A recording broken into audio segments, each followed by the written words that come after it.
Bonjour et bienvenue pour cette vidéo au cours de laquelle nous allons voir les nouveautés d'AlphaCam 2022. Alors, pour commencer, on va faire un petit tour par ce qui a été développé au cours de cette année par la société MW Programmation et qui a été rajouté à cette nouvelle version.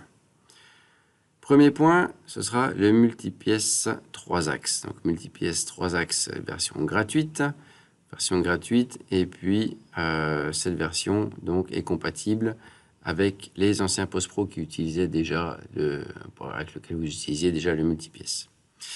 Alors dans ce multipièce, on va trouver une nouvelle interface qui est composée de 3 onglets différents. 3 onglets, le premier étant l'onglet où vous allez trouver la liste des pièces que vous allez avoir sur ce multipièce. Et puis ensuite, le deuxième onglet, donc la configuration de ce multipièce. Donc qu'est-ce que vous allez vouloir paramétrer? Est-ce que vous voulez faire des sous-programmes? Est-ce que vous voulez copier les solides? Est-ce que vous voulez réorganiser les outils, etc. Et puis on va trouver un troisième onglet dans lequel on a un utilitaire pour pouvoir se faciliter la création d'une répartition de pièces. Donc comme on peut voir ici par exemple sur la droite de l'écran, on a une répartition de pièces et puis on va pouvoir dire qu'on en veut tant en X espacé d'une certaine distance, tant en Y espacé d'une certaine distance, et ça nous remplit automatiquement le tableau qu'on trouve dans le premier onglet ici derrière. Voilà. On verra bien sûr donc tout ça dans une démo par la suite. Le multipièce est aussi disponible donc en version 5 axes, mais qui est une version payante, qui demande une adaptation du post-pro.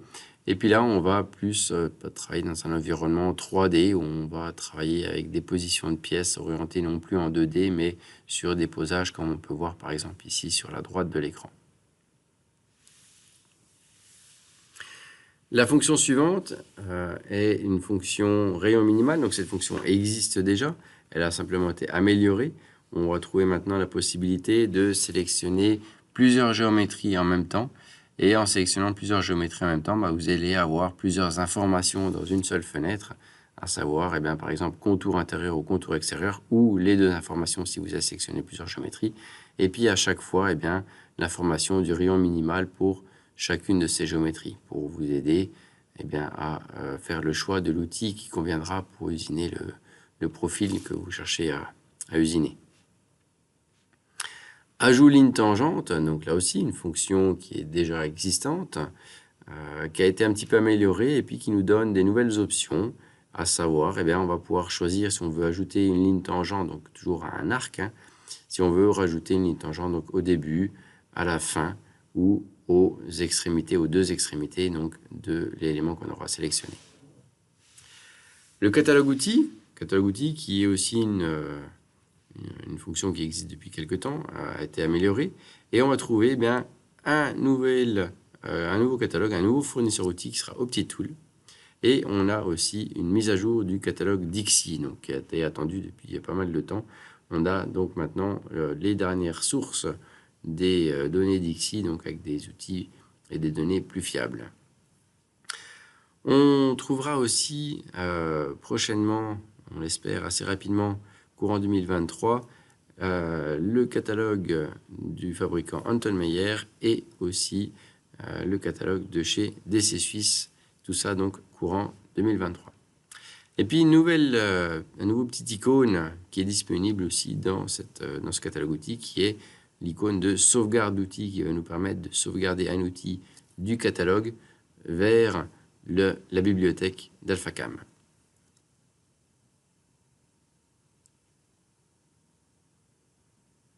Voilà, on va regarder tout ça au cours d'une petite démo dans AlphaCam. Alors, on va commencer par aller regarder, faire un petit tour dans le multipièce 3 axes qui se trouve donc ici. Donc là, on a l'ancien multipièce qui est toujours disponible. On va trouver une période de transition. Et on a ce multipièce-là, et c'est celui qu'on vous recommande quand même dorénavant d'utiliser. L'interface est quand même un petit peu plus sympathique et puis pratique. Donc on va trouver différents onglets. Le premier ici, dans lequel on aura les pièces hein, du multipièce avec les positions, l'orientation, etc. On a le deuxième onglet dans lequel on a la configuration de ce multipièce. Est-ce qu'on veut réordonner les outils? Est-ce qu'on veut faire des copies en sous-programme, etc.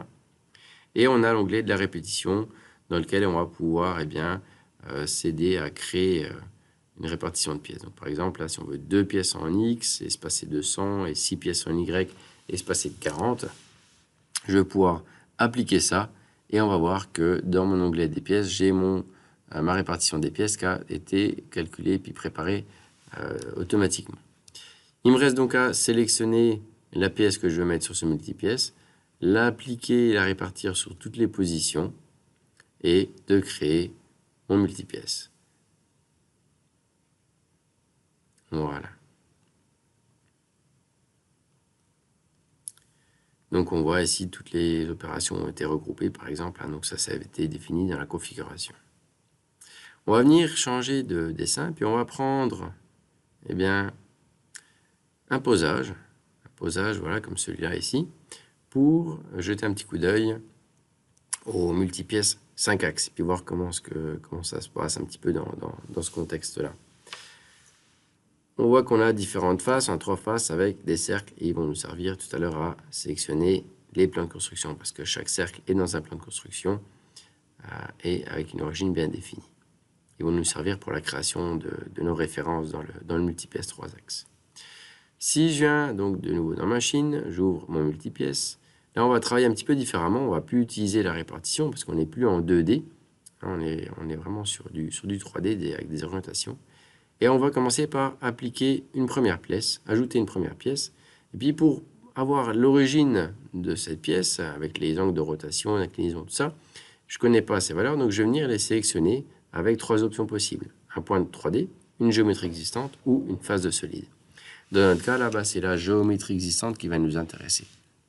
Je sélectionne la première géométrie, et puis il va récupérer les informations du plan dans lequel se trouve cette géométrie. Et puis ainsi de suite, comme ça, on va venir prendre toutes les positions, rajouter autant de pièces que ce qu'on en souhaite, la première, la deuxième et la troisième, toujours en sélectionnant nos géométries, et on voit que là, toutes les informations correspondent à chaque plan, et il nous resterait éventuellement encore à rajouter un numéro de décalage pour chacun de ces plans. Et puis, bien sûr, pas oublier de venir choisir les pièces qu'on veut appliquer sur chacune des positions, et on peut enfin créer le posage, ou la répartition des pièces plus exactement.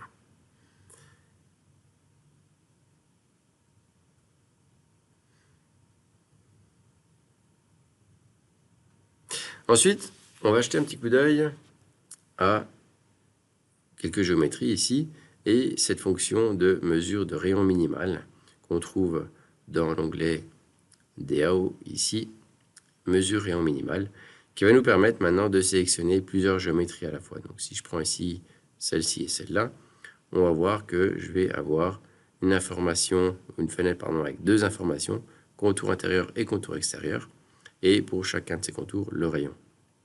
Donc on voit qu'on a bien un contour extérieur, usiné à l'extérieur ici, un contour intérieur, usiné à l'intérieur. Donc la flèche ici l'indique. Si je prends bien sûr qu'une seule géométrie, j'aurai qu'une seule information, ici en l'occurrence, contour intérieur, j'usine ça à l'intérieur, et le rayon minimum qui convient à cette géométrie-là pour pouvoir faire le choix de l'outil. Voilà pour cette première démo. On va trouver ensuite une nouvelle fonction qui est la macro prévisualisation outil, qui ressemble à quelque chose qu'on a déjà dans AlphaCam, une option d'affichage qui s'appelle afficher outil, mais qui n'est pas forcément très pratique parce que dès qu'on bouge l'outil ou dès qu'on bouge la vue, l'outil disparaît. Donc cette option prévisualisation outil s'applique uniquement sur les trajets 5 axes, et après avoir sélectionné ce trajet, on va pouvoir déplacer avec ce curseur qui va apparaître ici en bas de l'écran, on va pouvoir déplacer l'outil tout au long de notre trajet et aller observer peut-être plus en détail à un endroit bien précis comment se comporte l'outil ou comment est-ce qu'il se place par rapport à la zone qu'on a usinée, par rapport au solide ou par rapport à la surface. Et puis voilà, analyser peut-être plus précisément certains points ou certaines zones d'usinage.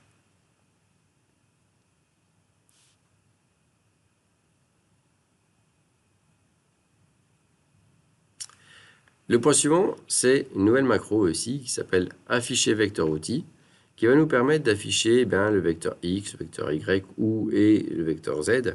Là, en l'occurrence, on a sur ce dessin le vecteur Z qui est affiché, donc, qui sont ces lignes bleues qu'on voit à l'écran. Cette option ou cette fonction pour afficher les vecteurs outils va permettre différentes choses. La première, peut-être déjà d'anticiper et de voir à quoi ressemble le trajet. On va voir finalement l'axe de l'outil le long de son trajet. Et puis on peut anticiper un petit peu, voir les mouvements que cet outil pourrait avoir et puis espérer avoir un résultat plus ou moins correct sur la machine. Ou ça pourrait être aussi un contrôle après usinage, quand on a une marque sur une pièce, aller contrôler dans une zone bien précise le trajet. La gravure automatique s'est vue pas mal aussi changer, pas mal évoluer, pas mal de corrections, pas mal d'améliorations. La première chose, c'est l'intégration du mode de communication offline Fanuc, qui permet donc maintenant d'être... on n'a plus forcément besoin d'avoir un ordinateur connecté à la machine pour communiquer et puis envoyer et recevoir les informations. Donc on peut faire ça de manière offline. On va aussi avoir, on a mis en place ou fait de façon à ce qu'on ait une compatibilité avec toutes les machines et puis toutes les commandes numériques. Donc là, pour ce faire, une petite amélioration, une petite adaptation du post-pro de la macro en fonction de la situation sera probablement nécessaire quand même. On va aussi avoir la possibilité de dupliquer l'opération de gravure, chose qui était faisable jusqu'à maintenant, mais qui n'était pas très efficace, qui créait pas mal de problèmes. Donc là, on peut sans autre dupliquer une opération et utiliser cette copie sans problème.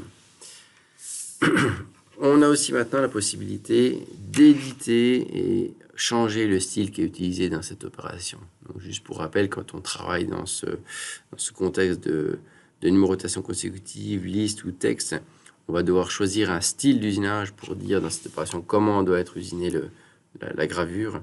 Et ce style, quand on éditait l'opération, on ne pouvait pas le changer s'il ne nous convenait pas. C'est chose possible à présent. On peut sans autre venir et puis resélectionner un nouveau style d'usinage si on le souhaite.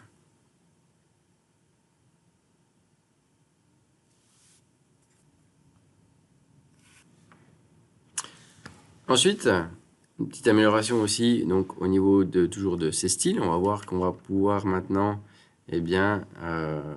activer ou désactiver certaines opérations qui pourrait y avoir dans ce style. Donc un style peut être composé de plusieurs opérations. Donc on va trouver une petite case à cocher à côté de chacune des opérations pour activer ou désactiver celles qui nous intéressent ou ne nous intéresseraient pas. On va pouvoir aussi avoir un avertissement dans le cas où, si par mégarde on venait à décocher ces deux opérations, être prévenu qu'il y a quelque chose qui ne veut pas jouer, bien sûr. On va trouver aussi deux nouveaux boutons qui vont nous permettre de charger ou sauvegarder une configuration globale donc, de cette gravure. Donc, ces deux boutons avec le petit dossier et puis la petite disquette. À la différence de ces boutons qu'on trouve dans AlphaCam de manière générale, là on va avoir une petite fenêtre en plus dans laquelle on aura une liste de tous les paramètres qu'il y a dans cette gravure et puis on va pouvoir donc cocher ou décocher les paramètres qui nous intéressent ou ne nous intéressent pas, d'exporter ou éventuellement de rapporter au moment de l'importation. Et puis, on va aussi pouvoir appliquer un style de gravure automatique. Ça veut dire que la gravure qui aura été créée pourra être sauvegardée comme un style d'usinage et réappliquée sur une géométrie. C'est quelque chose qui était faisable, mais qui apportait aussi quelques complications jusqu'à présent. Voilà, donc ça c'est une liste non exhaustive de tous les points qui ont été modifiés, rajoutés, corrigés. Pour les personnes qui aimeraient avoir plus d'informations sur d'autres choses qui auraient été encore rajoutées à cette nouvelle version, n'hésitez pas à nous contacter. Voilà, donc on va regarder tout ça directement maintenant dans AlphaCam, voir comment ça se passe. Donc, on va sortir de ce dessin, on va prendre un autre dessin et puis on va partir sur celui-ci ici. Pour commencer, on va jeter un petit coup d'œil à ce texte ici. où on a un S qui est un peu étrange. En fait, il semblerait qu'il soit un petit peu court hein, sur le début ici, puis la fin. Donc, on va juste regarder la fonction qui va nous permettre d'ajouter une ligne tangente à un arc. Et là, on va juste lui demander de rajouter 2 mm aux deux extrémités. Et on va venir donc sélectionner notre lettre pour rajouter 2 petits bouts, voilà, au début et à la fin.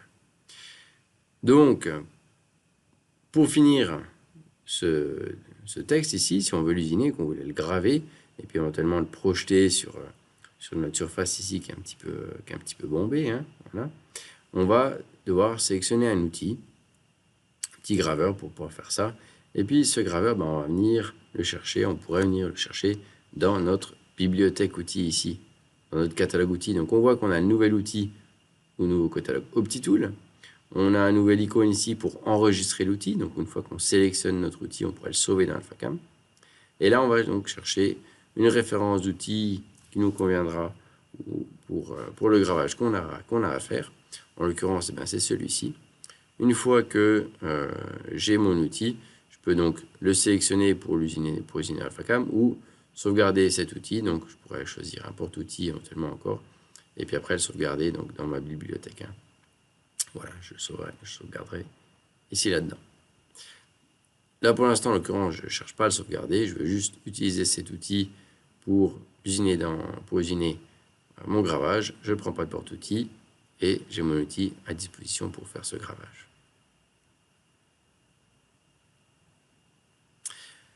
Ensuite, on ne va pas s'occuper du gravage de ce texte ici. Hein. On va regarder ces nouvelles fonctions qu'on a vues, hein, donc étaient les deux nouvelles fonctions qui vont s'appliquer à des trajets 5 axes. On a deux opérations, donc ici un usinage de polyligne qui usine le côté de ce réau et un usinage avec le module avancé 5 axes qui usine aussi ce même réau là.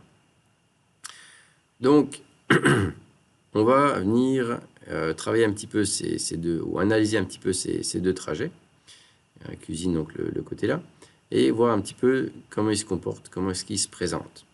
La première fonction qu'on va utiliser, ce sera la fonction qu'on va trouver dans l'onglet Affichage et qui nous permet d'afficher vecteur du trajet outil. Donc, comme je disais, c'est des fonctions qui s'appliquent uniquement sur les trajets 5 axes. Et on va sélectionner le premier trajet, ici, celui-ci, le trajet bleu, et puis voir un petit peu ce qui nous donne comme information. Donc on voit qu'on a principalement des points dans les rayons qui font des boucles, qui font des gros écarts d'angle à l'arrivée et puis à la sortie. Voilà, on pourra peut-être être un petit peu sceptique par rapport à ce trajet-là, vu le parcours qu'il fait ici, et puis là sur le côté. Là, si hein, on voit une drôle de boucle, des écarts d'angle assez importants sur quelques éléments uniquement. Voilà. Donc on va regarder ensuite maintenant ce que donne le deuxième trajet. Donc on reprend la fonction, on prend l'autre trajet ici en orange. Et puis là, on va constater quelque chose de complètement différent.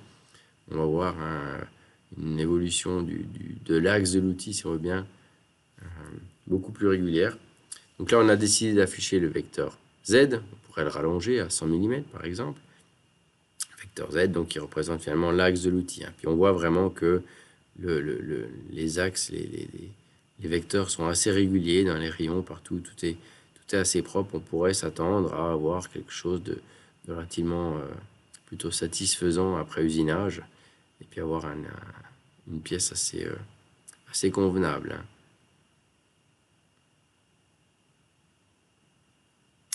On pourrait encore maintenant utiliser la fonction de prévisualisation outil. On va venir, par exemple, sur le trajet bleu, là. Puis avec ce curseur, on va pouvoir se balader en avant et en arrière. Et puis, s'arrêter sur un endroit particulier ou venir chercher un point bien précis le long de notre trajet. Puis analyser un petit peu ce qui se passe là. On peut cacher, enlever le rendu solide. On peut venir se balader, bouger la pièce sans que l'outil disparaisse. Et puis voir comment est-ce que cet outil se positionne par rapport à notre pièce. Analyser un petit peu la situation. On va pouvoir ici aussi travailler et puis regarder avec un pas, en incrémentant les déplacements, alors soit avec le curseur ici ou avec les petites flèches, faire un pas en avant, un pas en arrière. Et puis on voit clairement que là, il y a quelque chose sur un élément qui donne une grosse saccade. C'est assez flagrant ici. Donc on va fermer et puis on pourrait essayer de zoomer dans ce coin-là, puis on va voir effectivement quelque chose de bizarre sur ce trajet.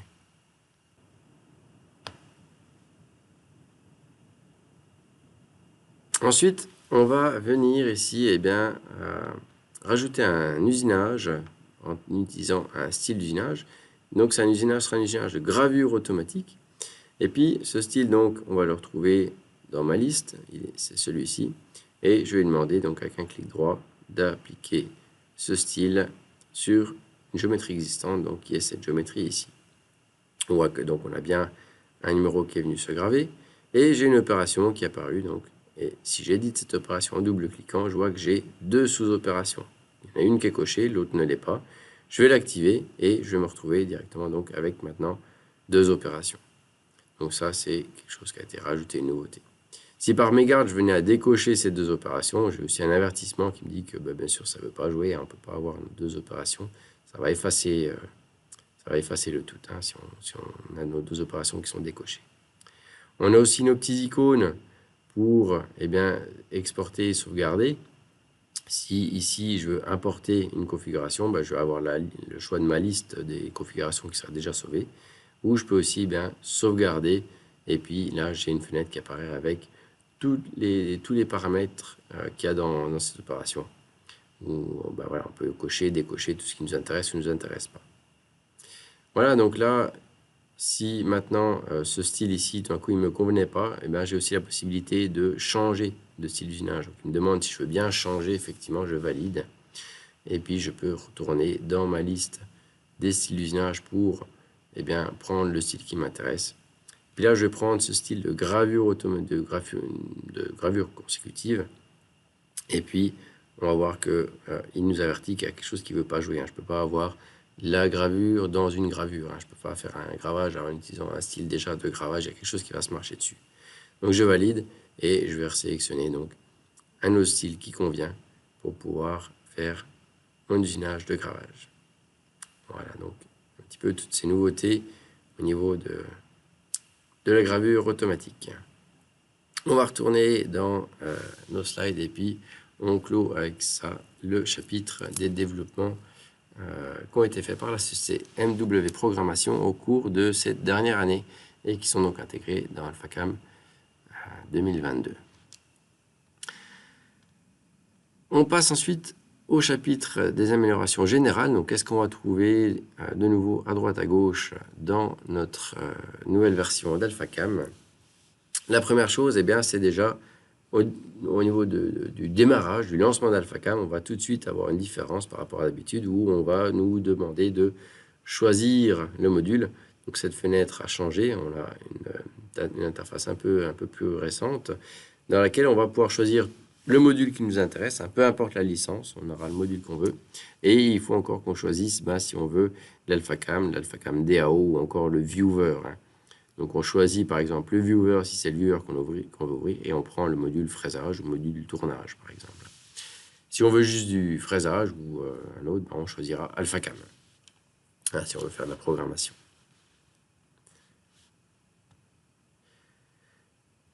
Ensuite, vous l'avez peut-être remarqué dans les précédentes démos que vous avez déjà vues, on va trouver un nouvel onglet qui s'appelle le navigateur de fichiers. Alors, ce navigateur, il est bien pratique et il est composé de différentes zones.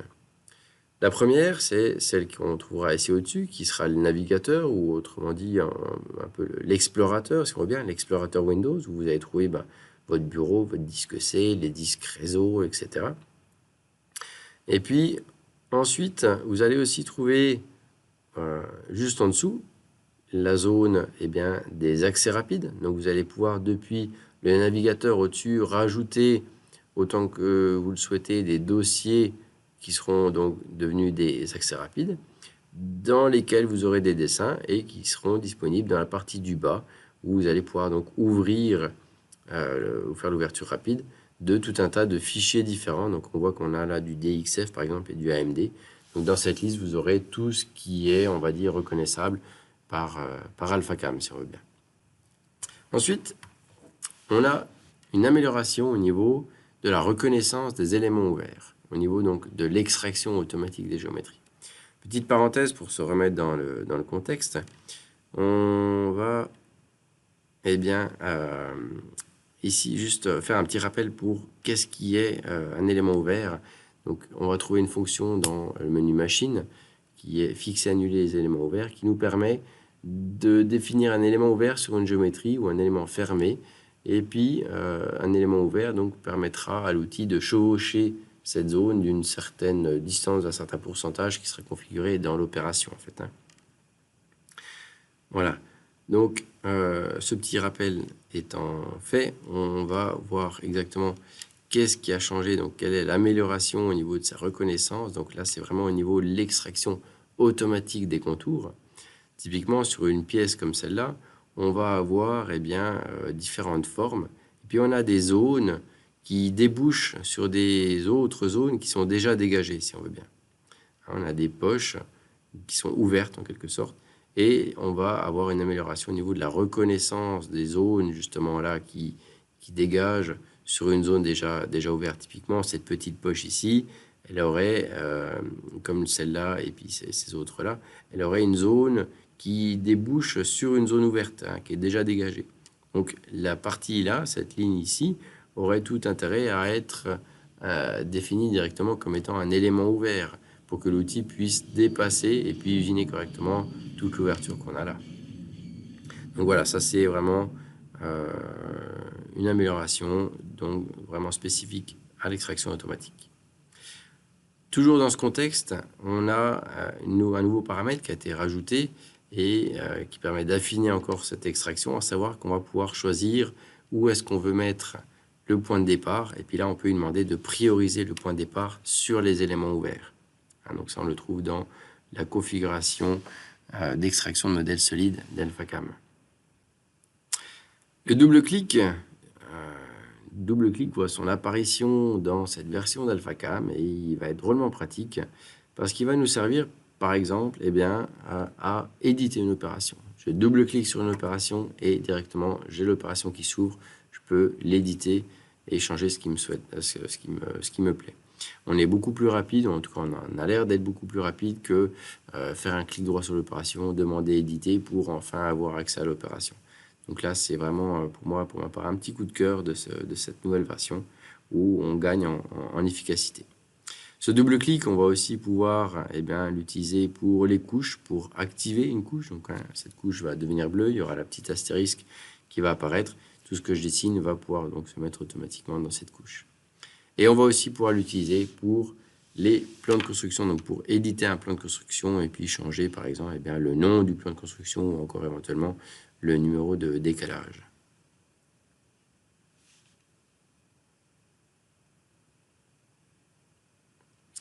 Créer plan 3D, c'est un petit icône qui existe déjà. Et puis en parlant des plans de construction, on va voir que dans cet onglet des plans de construction, on a ce petit icône qui est venu se rajouter aux options, aux petits icônes qu'il y a tout au-dessus. Donc, comme je disais, cette fonction n'est pas nouvelle, elle a simplement été rajoutée ici en tant en quelque sorte qu'accès rapide. Donc, créer plan 3D nous donne accès à cette fenêtre qu'on voit ici à droite pour créer un plan de construction à la volée, si on veut bien. Voilà, on va regarder ça un petit coup dans AlphaCam et puis voir comment ça se présente. Alors, on va commencer par ouvrir un nouveau dessin et puis on va voir cette interface ici où on a accès à tous nos différents modules. On pourrait donc ouvrir l'un comme l'autre, peu importe la licence qu'on a. Et puis, on va juste faire encore attention à choisir la catégorie. Est-ce qu'on veut faire de l'AlphaCam, du DAO ou encore du Viewer? Donc on va choisir ici ce qui nous intéresse et on prendra le module qui nous intéresse, par exemple le Viewer, du fraisage. Si on veut faire de la programmation standard, on va choisir AlphaCam, puis on ouvre le fraisage AlphaCam.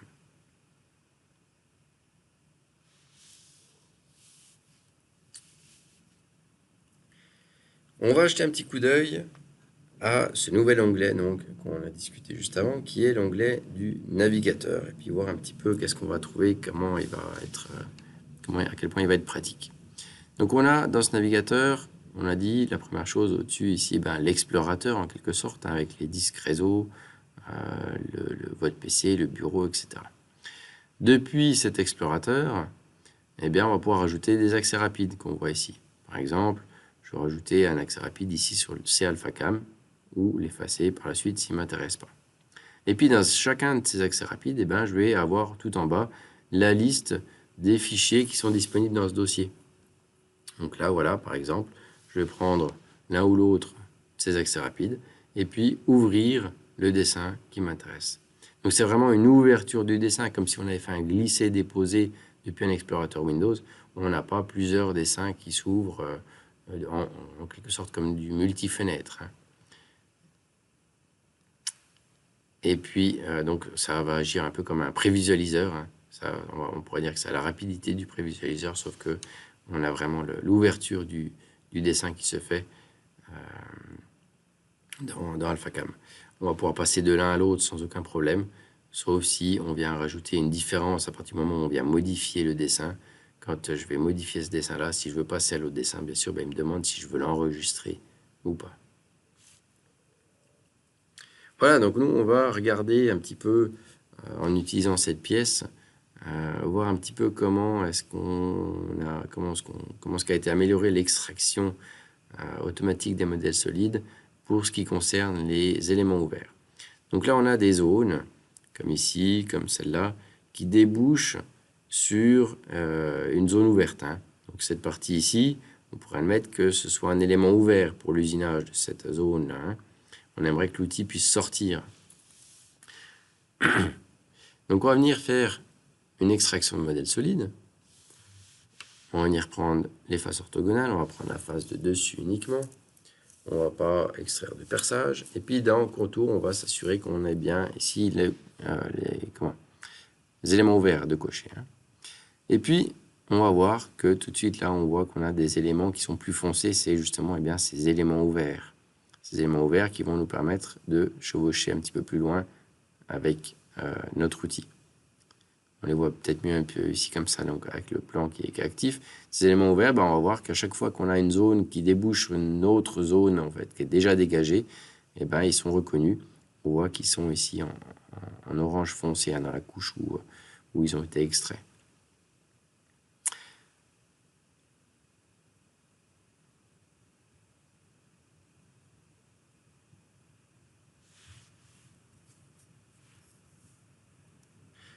Dans l'extraction de modèle solide, on va aussi trouver un paramètre en plus qu'il n'y avait pas pour le point de départ. Donc on veut le point de départ au milieu de la plus longue arête, mais on veut prioriser les éléments ouverts ici. Donc on voit bien que sur tout ce qui a été extrait, chaque départ outil se trouve bien effectivement sur un élément ouvert à chaque fois. On a dit donc la plus longue arête, mais prioriser les éléments ouverts comme on voit là. Et puis on voit qu'on a aussi l'accès au double-clic pour l'opération, double-clic sur le plan de construction ou double-clic sur le plan de construction pour activer la couche. Pour activer la couche, double-clic, j'active, double-clic, je désactive.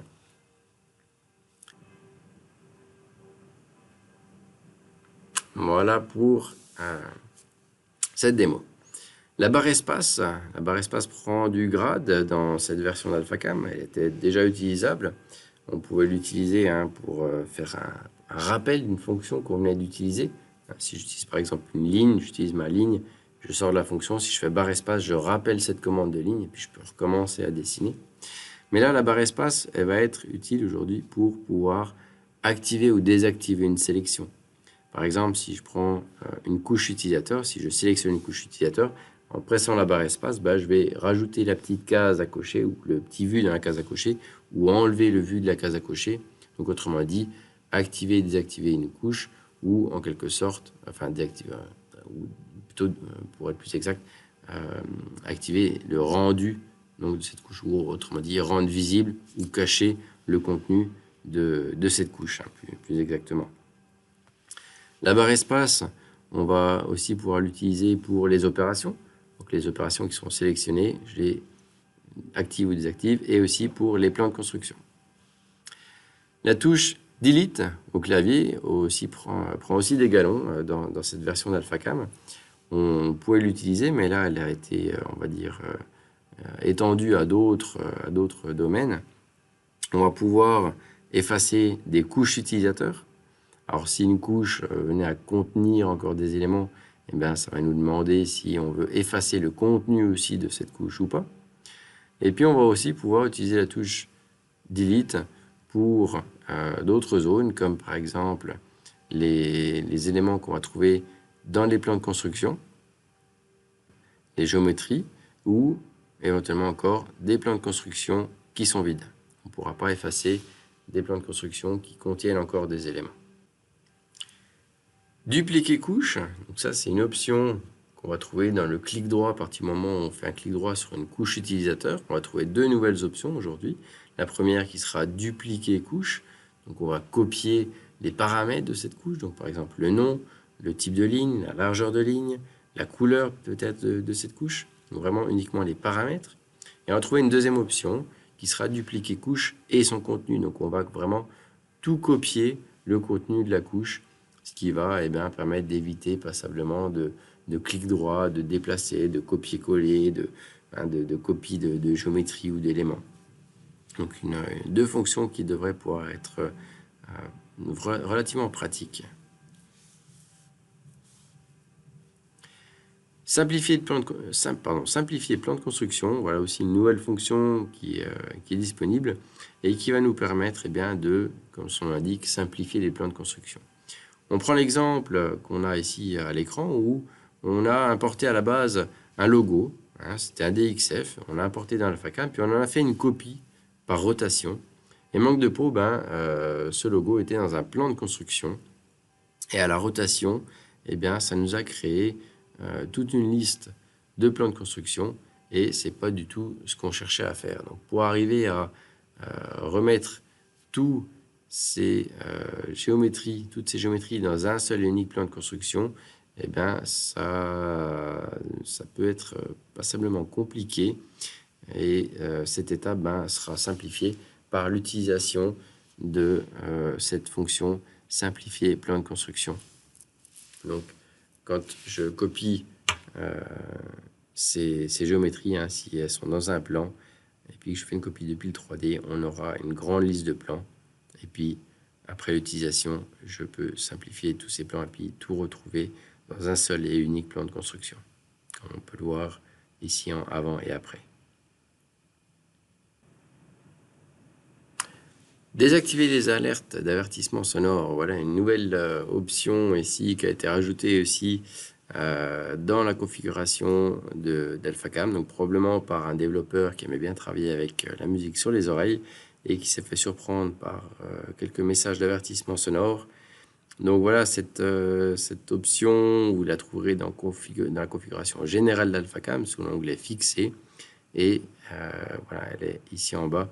On la trouvera sous le nom de désactiver les alertes d'avertissement sonore. On va regarder tout ça un petit coup dans AlphaCam et voir un petit peu comment ça se présente.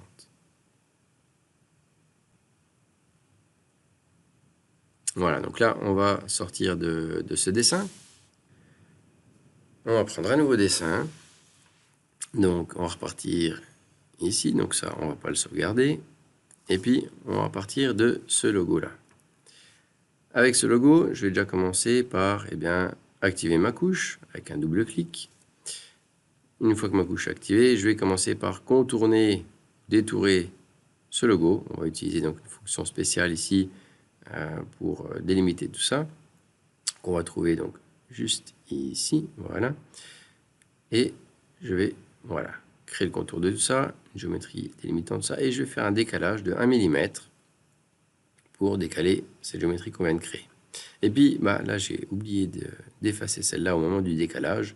C'est pas grave, maintenant, je peux aller facilement la retrouver dans ma liste, et puis, hop, simplement en pressant la touche Delete au clavier, tac, je fais disparaître cette géométrie.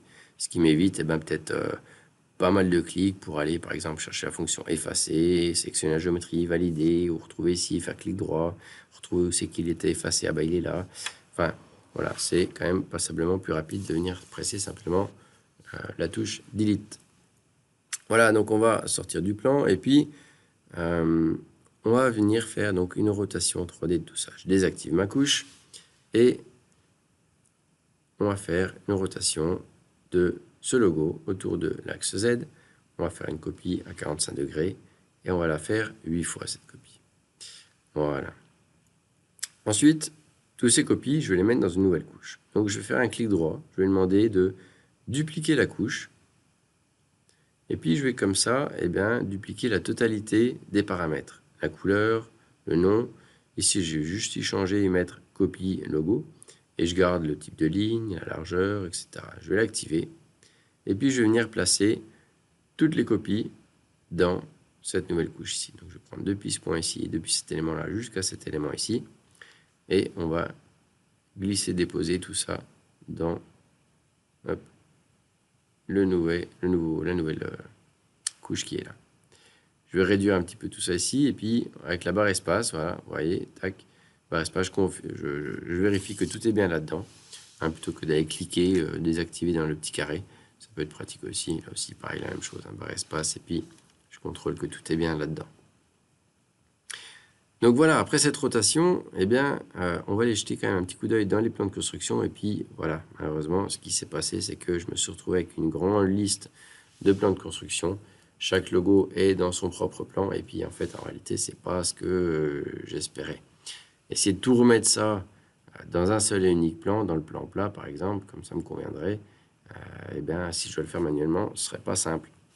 Du coup, on va pouvoir aller chercher la nouvelle fonction qui est ici, qui s'appelle simplifier le plan de construction, qui va me dire en un clic que 6 plans ont été simplifiés et que maintenant tout se retrouve dans le plan plat. Je l'active, je le désactive avec la barre espace. On voit que tout est dedans, tout est en ordre. C'est parfait. Voilà, on va retourner dans notre présentation. On fait le point, du coup, on clôt ce chapitre général avec cette démo. Et on va venir faire un petit tour, voir qu'est-ce qui se passe au niveau de la DAO un petit coup. Au niveau de la DAO, la première chose, c'est qu'on va déjà avoir une amélioration au niveau des DXF. Donc, alors surtout au niveau de l'importation. Quand on va importer un DXF aujourd'hui, on va pouvoir activer une nouvelle case à cocher qui va nous permettre de montrer la couleur des lignes et arcs. Donc, en d'autres mots, quand on va importer un DXF, en cochant cette case-là, on récupère toutes les couches et puis les paramètres des couches et puis donc les couleurs des éléments comme ils étaient dans le DXF au moment où il a été sauvegardé ou exporté. Donc ça c'est un détail, c'est pas qu'un détail, je dirais, c'est quand même assez intéressant. Les formats STEP, un format de fichier qui est quand même assez répandu aujourd'hui, jusqu'à maintenant il n'était pas possible de l'exporter ce format. Donc on avait un dessin dans le FACAM et puis au moment d'exporter en CAO, on n'avait pas de format STEP dans la liste du menu déroulant. À présent, c'est quelque chose qui a changé. On va trouver maintenant dans la nouvelle version ce format STEP ici dans cette liste pour pouvoir échanger ou récupérer ou exporter des solides ou des fichiers. Une nouvelle option afficher ou dessiner une géométrie est disponible dans les options d'écran. Elle va nous permettre d'afficher des géométries et puis des points sur ces géométries. Donc cette option fait rappel à une ancienne fonction qui a été rajoutée il y a quelques années de ça, qui est éditer géométrie par nœud. Et puis là, en l'occurrence, c'est vraiment une option d'affichage, une option d'affichage qui va nous permettre peut-être, par exemple, de faire une analyse rapide d'une géométrie. Typiquement, cette lettre qu'on voit ici à l'écran, on voit qu'on a tout un tas de points. Ces points, les points bleus, c'est les centres des arcs ou des cercles. Les points gris, c'est les extrémités des éléments, des lignes ou des arcs. Et puis les points violets, c'est le milieu des arcs. Et puis avec tous ces points, on voit que là, il y en a tout un tas. On voit qu'ici, il y en a encore tout un tas aussi. Il y en a beaucoup, là aussi, au-dessus. On pourrait envisager de se dire, tiens, elle mériterait cette géométrie d'être un petit peu lissée ou un petit peu simplifiée, parce que tous ces points, bien sûr, si on usine cette géométrie, c'est des points qui vont se retrouver sur notre code CN et qui vont créer un code CN tout autant plus long, du coup, bien sûr. Voilà, donc un petit plus. Et puis, une nouvelle option, au moment de la projection 3D, on va trouver maintenant la possibilité de faire une projection de STL, et puis on va pouvoir projeter ce STL sur différents éléments, donc les surfaces, les solides ou d'autres STL. Voilà, on va regarder tout ça dans AlphaCam. Alors, on repart ici dans notre explorateur et puis on va venir chercher un nouveau dessin, ou le dessin suivant, qui sera ici celui-là. Voilà, et puis, alors c'est pas celui-là, non, c'est celui-ci qui nous intéresse pour pouvoir faire une exportation de ce logo ici. Donc on a toutes des géométries qui sont dans des couches différentes et on va exporter ça en DXF. Donc on voit aussi qu'on a maintenant le format step qui est disponible, mais là ce qui nous intéresse donc c'est d'exporter ça en DXF. On va exporter ça bien sur notre bureau. Voilà. Et puis on va lui donner un petit nom, exemple DXF. Et puis le but donc ce serait de maintenant partir sur un nouveau dessin et de venir importer ce DXF. Bien sûr, de ne pas oublier de montrer la couleur des lignes arcs. Donc on veut cocher cette case.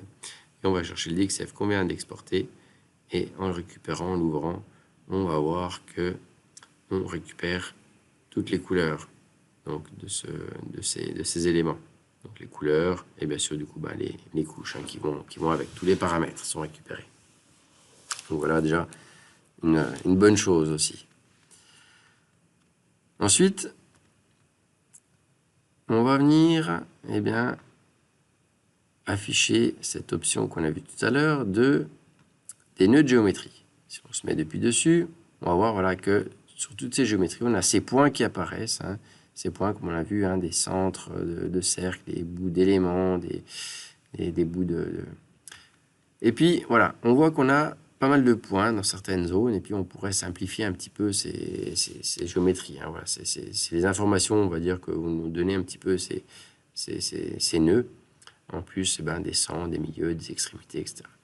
Et puis, donc, cette fonction fait un petit peu appel à éditer géométrie par nœud, qui est apparu il y a quelques années, où on va pouvoir retravailler des géométries avec cette fonction-là. Je peux enlever des points, je peux rajouter, je peux déplacer, je peux décaler.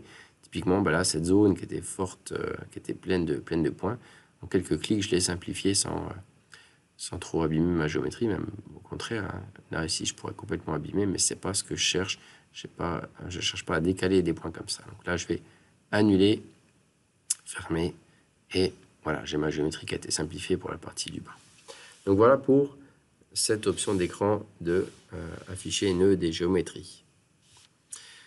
Et puis, pour finir, on va aller jeter un petit coup d'œil à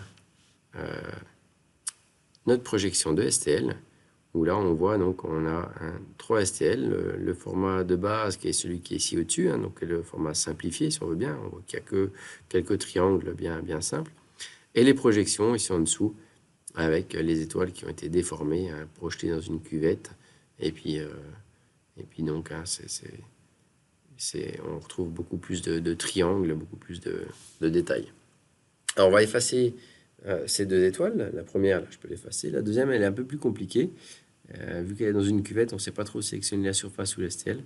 Donc, je vais venir l'effacer depuis ici la liste avec Delete au clavier, hop, directement. Voilà. Vu qu'elle était dans le creux, là, c'était au niveau de la sélection, c'était peut-être pas très simple. Et puis, donc, on va venir faire une projection de tout ça. On va aller choisir dans 3D, projection 3D. On va sélectionner STL, et puis on voit qu'on peut projeter sur surface STL ou solide. Je prends mon STL, je prends la surface, on va mettre un pas de 1, et la projection se calcule pour finir, voilà, ici dans le creux. Et on va refaire la même chose, barre espace, pour appeler la fonction. Je valide, je prends mon STL de base, je projette sur cette surface-là, un pas de 1, on laisse calculer, et on a la projection qui a été faite voilà, sur les deux surfaces. On a nos étoiles de mer accrochées au rocher.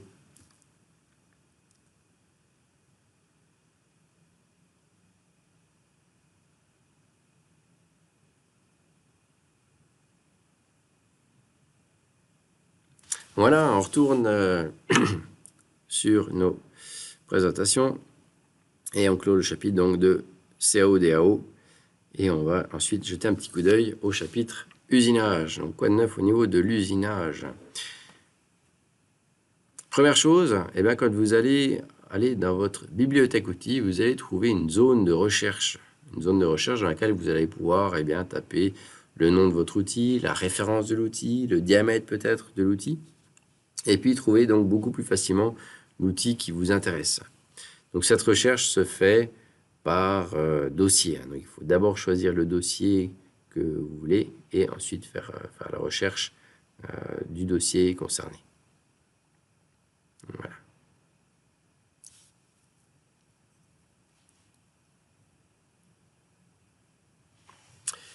Ensuite, dans l'ébauche solide 3D, on va trouver deux nouveaux petits carrés avec les 3 petits points qu'on voit déjà un petit peu pas mal d'endroits dans AlphaCam qui nous permettent d'aller sélectionner des points sur le dessin, de reprendre une valeur.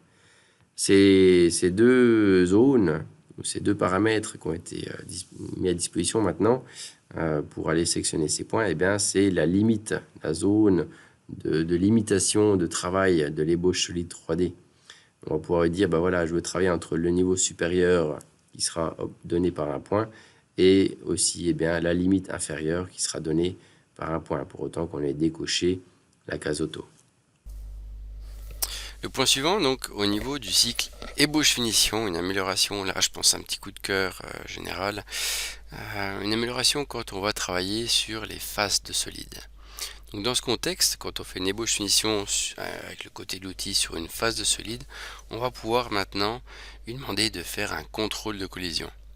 Donc on a deux possibilités, on a deux paramètres où on va pour le premier pouvoir lui dire voilà, j'ai cet usinage à faire sur ces faces de solide, contrôle-moi, AlphaCam, contrôle-moi automatiquement où c'est qu'il y aurait une éventuelle collision et coupe cette collision, donc ajuste pour l'éviter.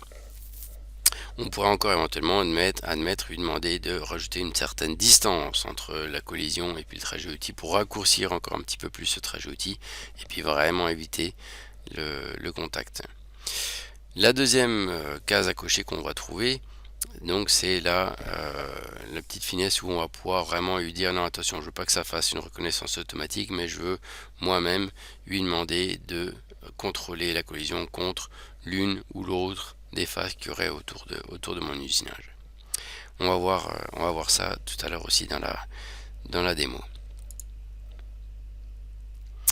Et puis l'usinage sur les phases de solide commence à se répandre sur pas mal de cycles d'usinage. On a donc par exemple, on disait tout à l'heure, l'ébauche finition, on a aussi les perçages, et puis là on va trouver maintenant la possibilité de sélectionner les phases de solide aussi sur les cycles usiné trou AutoZ et trou de poche AutoZ. Voilà, donc on va aller de nouveau dans AlphaCam pour jeter un petit coup d'œil à tout ça. On va venir ici par exemple, et puis on va venir chercher donc depuis notre navigateur dans le chapitre usinage, ce dessin ici d'usinage. On a dans ce dessin là, dans un premier temps déjà un usinage d'ébauche sur lequel on voit que j'ai des usinages qui se font sur le dessus ici de la pièce. Et puis on voit que ça traverse aussi la pièce jusque là ici en bas, mais c'est pas forcément ce qui m'intéresse vraiment. L'usinage typiquement ici dessus, j'ai peut-être plutôt prévu de le faire avec un surfaçage, et puis le trou qu'on voit ici, donc cette ouverture qui débouche ici en dessous puis qui est usinée, j'aurais aimé la faire avec un autre outil. Comment est-ce qu'on va faire tout ça? Donc on va venir sur cette opération d'ébauche solide 3D, et puis je vais venir l'éditer avec un double clic. Je vais venir dans les niveaux et coupes, je vais décocher ici la case auto et je vais pouvoir accéder à ça donc manuellement, et puis lui dire la limite supérieure, je veux qu'elle soit à par exemple F7 ici, et la limite inférieure, je veux qu'elle soit à F6 ici. Donc F6, donc la face orange qui est la même que la face intérieure ici. Donc je confine l'usinage entre ces deux points ici, ce qui fait que du coup j'aurai plus d'usinage ici dessus. Et puis j'ai plus d'usinage ici dessous non plus. Ça s'arrête bien sur la face orange ici et cette face qu'on a là. Voilà la première chose. Ensuite, je vais venir cacher ça et aller chercher un outil dans ma bibliothèque. Et je vais venir chercher ici des mots. Et je vais prendre ici une fraise à graver. Donc on voit ce petit champ de recherche qui est bien pratique. Je tape et j'ai la liste qui se trie. Avec cet outil, je vais venir faire un usinage. Ici, cet usinage, eh bien, ce sera l'anglage de cette arête ici du solide. Donc pour ce faire, je vais devoir sélectionner cette face qui est la face verticale qu'on va pouvoir usiner avec les bouches finition et lui demander un contrôle de collision sur ces deux faces bleues ici. Donc là, c'est un exemple dans lequel ça se prête bien. Vu qu'on travaille sur des solides dans ce contexte-là, ça ne veut pas dire que chaque usinage d'anglage sur un solide sera faisable. En fonction de la forme du solide, la forme des faces, ça peut plus ou moins bien se prêter, bien sûr. On n'est plus sur un contexte là d'usinage simplement de géométrie. Donc ça peut être des fois un peu allez, ça peut donner un résultat parfois aléatoire. Donc on veut un usinage débauche finition en utilisant les faces de solide. Ici, je vais mettre, admettons par exemple en centre outil, les niveaux de coupe. Alors plan de sécurité, je vais dire 10, approche rapide, je vais dire 2. Sur épaisseur Z, on va dire moins 1,5, j'ai une fraise de diamètre 4. On va travailler avec le niveau, ici la référence au niveau supérieur. Et puis, je vais déjà y aller comme ça dans un premier temps. Où je pourrais même lui demander, allez, d'activer la collision. On va voir déjà ce qu'il nous fait comme ça. Sur épaisseur XY, ça ce sera ma valeur de l'anglage, donc je vais dire 2 dixièmes. Des entrées-sorties, par exemple, en ligne, à 90 degrés, et les données d'outils, outil 5.5, voilà. La face à usiner, c'est celle-ci, je valide. Et il me dit qu'il a trouvé une collision. Alors, autant pour moi, il me manque un petit paramètre, on va lui dire... On va lui demander de ne pas faire de contrôle de collision. Voilà. On a ça donc. On a l'usinage donc sur cette face verte ici. Alors vu que j'ai mis la sur épaisseur XY, effectivement il contrôle une collision sur cette face ici au-dessus. Et puis tout à l'heure il nous a dit que ça ne pouvait pas jouer parce qu'il y avait de la collision partout sur tout le long du trajet, donc il effaçait l'opération. Si on édite cette opération et puis qu'on y dit maintenant qu'on veut rajouter un contrôle de collision, mais de définir ce contrôle de collision sur des faces bien précises qu'on va sélectionner nous. Je vais dire le contrôle de collision il doit être fait uniquement sur cette face ici et cette face là. Je valide et tac, on voit que le trajet s'est tout à coup raccourci pour se limiter vraiment à une zone qui est celle-ci ici, là où on ne rentrera pas en collision avec notre face là et notre face ici.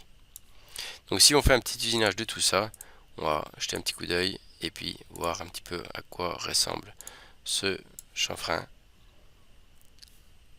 et contrôler si on a bien effectivement pas de collision ni de ce côté ni de ce côté, ce qui est effectivement le cas. On sort d'ici et puis ce qu'on va faire, un petit truc qui est bien pratique aussi avec cette solution, c'est que je vais pouvoir sauvegarder cette opération comme un nouveau style, sauver comme nouveau style. Je vais l'appeler par exemple 001, je le remplace. Cette opération, je l'efface. Et puis depuis mes styles, je vais dire que je veux appliquer ce style aux géométries sélectionnées. Les faces que je veux usiner, c'est ces faces ici et les faces de même couleur. Je valide. Et les faces pour contrôler la collision, c'est ces faces bleues ici. Donc faces de même couleur. Je valide. Et on voit que là, voilà. Il nous fait l'anglage de toutes les arêtes ici tout autour de ma pièce. Voilà. Je vais revenir maintenant encore une fois dans ma bibliothèque outils. Je vais venir rechercher un outil ici, démo avec une fraise à ranurer. Donc cet outil ici, diamètre 12, pour pouvoir venir usiner l'ouverture ici là-dedans. Ça, on va venir le trouver dans usiner trou auto Z ici, ou trou de poche auto Z. Donc là, ici, la nouveauté, c'est qu'on a possibilité maintenant de sélectionner les phases de solide. Donc ces cycles, usiner trou et poche, et puis usiner en poche auto Z, au final ça nous donne la même chose qu'une ébauche finition ou qu'une poche. Le grand avantage est ici au niveau de la sélection ou du filtre de sélection des éléments. On va uniquement pouvoir sélectionner des faces cylindriques ou des formes cylindriques et puis trier comme on pourrait le faire dans les cycles de perçage où on va pouvoir prendre tous, trou de diamètre donné ou gamme de diamètre. Ici donc on va usiner trou en machine compensation, On va prendre tous, on s'appuie donc sur les phases de solide. Je vais lui demander donc une interpolation hélicoïdale. Je ne serai plus avec le niveau de référence supérieur. On va donner un pas de 5 dixièmes. Et puis pas de surépaisseur, les entrées-sorties, l'extraction de trous, d'accord. Et les données d'outils. Voilà. Et puis là, je vais pouvoir lui dire donc de sectionner toutes les faces. Il va reconnaître tout ce qui est cylindrique. Mais il va usiner que celle-ci ici parce que c'est la seule face cylindrique pleine. Et puis je me retrouve donc avec une opération débauche finition Auto Z qui est usinée sur ce trou là. Voilà pour cette démo. On va revenir sur nos slides ici et on finit ce chapitre donc usinage pour passer à un dernier point qui est le support. Alors quelques points au niveau du support. Première chose, peut-être une bonne nouvelle pour certains, une mauvaise pour d'autres. Cette version d'AlphaCam 2022 donc ne sera pas installable. Vous ne pourrez pas installer cette version d'AlphaCam sur les systèmes d'exploitation Windows 7, Windows 8 et Windows 8.1. Voilà, donc c'est des systèmes qui sont plus supportés par Windows et AlphaCam ne pourra plus s'installer dessus. Le point suivant, c'est au niveau des licences. Donc on est aujourd'hui sur, un AlphaCam qui a été appelé AlphaCam réimaginé. Il y a eu quelques changements donc au niveau de l'utilisation, comme vous avez pu le voir. Vous avez maintenant accès, peu importe la licence que vous aviez, vous avez accès à tous les modules d'AlphaCam. Les licences ont aussi un petit peu changé. Donc l'idée c'est juste de faire un survol et puis de comprendre, d'avoir un aperçu de ce qui s'est passé. Et puis on va prendre quelques exemples. Donc si vous allez dans votre gestionnaire de licence, vous allez retrouver quelque chose d'assez différent de ce que vous aviez peut-être l'habitude de voir. Typiquement sur l'ancienne version, donc sur la gauche de l'image, ici sur la gauche de l'écran, vous aviez ce qu'on voyait avant dans notre AlphaCam, donc un pack machiniste Ultimate par exemple. Et puis maintenant sur la droite de l'écran, vous avez toute une liste d'éléments qui correspondent en fait à une décomposition de l'AlphaCam Machinist Ultimate. On va regarder ça un petit peu plus en détail et puis on va prendre l'exemple par exemple, l'exemple du pack Machinist Ultimate. Ce pack Machinist, c'est le fraisage, tournage, électro-érosion en Ultimate, donc en 5 axes simultanés. Les options donnent accès au pack, au machiniste, au MW Add-ins et au multipost. À présent, on va avoir le cœur d'AlphaCam. Ça, on l'aura de toute façon toujours, obligatoirement. C'est le noyau, c'est la base. Donc on aura le cœur d'AlphaCam. On aura l'AlphaCam Simultaneous, donc l'AlphaCam Ultimate qui permet de faire du 5 axes simultané et transformer en Simultaneous. Et on a ce qu'ils ont appelé les multiplicateurs. Donc le multiplicateur nesting, automatisation, fixture, donc les serrages, l'imbrication, l'automatisation, les contraintes, les solides et l'API. Tout ça donc c'est la décomposition du pack Machinist Ultimate. Et bien sûr on retrouve aussi le MW Add-ins et le multipost. Donc qui sont des options qui sont indispensables, peu importe la licence. On prend l'exemple non plus du pack Machinist Ultimate, mais du pack Machinist Advanced maintenant. Donc par le passé, on avait donc l'AlphaCam Machinist Advanced, le MW Add-ins et le multipost. À présent, dans l'AlphaCam réimaginé, on va avoir bien sûr, donc comme je disais toujours, le cœur d'AlphaCam, le noyau, l'AlphaCam positionnel, donc AlphaCam Machinist Advanced permettait de faire du 5 axes positionné, c'est donc devenu AlphaCam positionnel. Les multiplicateurs, qui sont toujours donc la totalité de la décomposition du pack Machinist Advanced, et le MW Add-ins plus le multipost. Et puis un dernier exemple, on va prendre une licence simplement fraisage avancé, simple fraisage, pas un package, où on avait donc AlphaCam 1000 Advanced, et on va retrouver le cœur, le positionnel parce que c'est de l'avancé, les multiplicateurs, et puis on voit que ça correspond à la même chose que ce qu'on avait dans le pack Machinist. Donc comme on disait, l'AlphaCam réimaginé vous donne accès maintenant à tous les modules. Et bien sûr encore donc le MW Add-ins et le multipost. Voilà. Au niveau de cette nouvelle version, on va avoir, suivant où, un nom de version différent. Donc juste pour qu'il n'y ait pas de quiproquo, puis qu'on soit bien sûr de quoi on parle, un petit détail par rapport à tout ça. Quand vous allez aller donc sur notre site mwprog.ch pour télécharger la dernière version d'AlphaCam, vous allez trouver un lien pour AlphaCam 2022.3. Donc c'est bien ça qui vous intéresse. Dans AlphaCam lui-même, vous allez trouver dans les infos, dans l'aide d'AlphaCam, la version d'AlphaCam 2022.3 aussi. Donc ça correspond pour l'instant, on est d'accord. Si vous allez par contre dans le menu démarrer de Windows, vous allez trouver AlphaCam 2022, tout court. Donc c'est quand même bien cette version-là que vous cherchez, qu'il vous faut. Et puis sur le bureau, vous allez aussi trouver AlphaCam 2022 ou AlphaEdit 2022. Donc voilà, il y a un petit mélange ici au niveau du nom des versions, mais juste pour que tout le monde soit bien au clair, c'est bien ces versions-là qui vous intéressent, qu'il vous faut. Voilà pour ce qui était du chapitre au niveau du support. On finit avec ça, cette présentation des nouveautés d'AlphaCam.